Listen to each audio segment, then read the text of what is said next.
ప్రజలకు బంగారం అంటే ఎంతో ఇష్టం. పండుగలు, పర్వదినాలు, పెళ్లిళ్ళు అంటూ ప్రత్యేక రోజుల్లో బంగారం కొనుగోలు చేస్తూ ఉంటారు. మహిళలు ఆభరణాలను ధరిస్తూ ఉంటారు.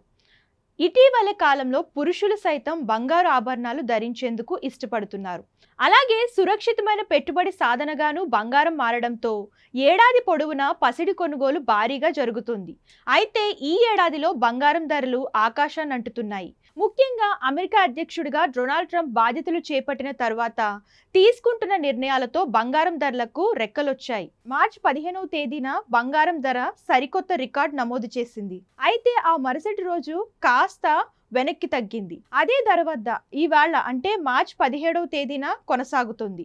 అందుకే బంగారం కొనేందుకు ఇది మంచి అవకాశంగా చెప్పవచ్చు. మళ్లీ రేట్లు పెరిగే అవకాశాలు మెండుగా ఉన్నాయని నిపుణులు చెబుతున్నారు.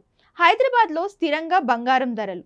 హైదరాబాద్ బిలియన్ మార్కెట్లో గోల్డ్ రేట్లు క్రితం రోజు స్వల్పంగా తగ్గగా ఈవేళ అదే రేటు వద్ద స్థిరంగా కొనసాగుతున్నాయి.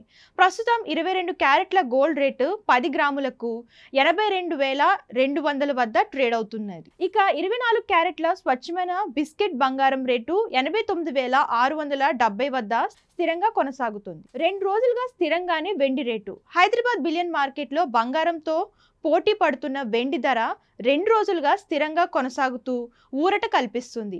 ఇవాళ హైదరాబాద్లో కిలో వెండి రేటు 1,12,000 వద్ద ట్రేడ్ అవుతుంది. అంతకు ముందు వరుసగా 3 రోజుల్లోనే 5,000 పెరిగిన సంగతి తెలిసిందే. మళ్లీ పెరిగే అవకాశాలు ఉన్నట్లు తెలుస్తుంది.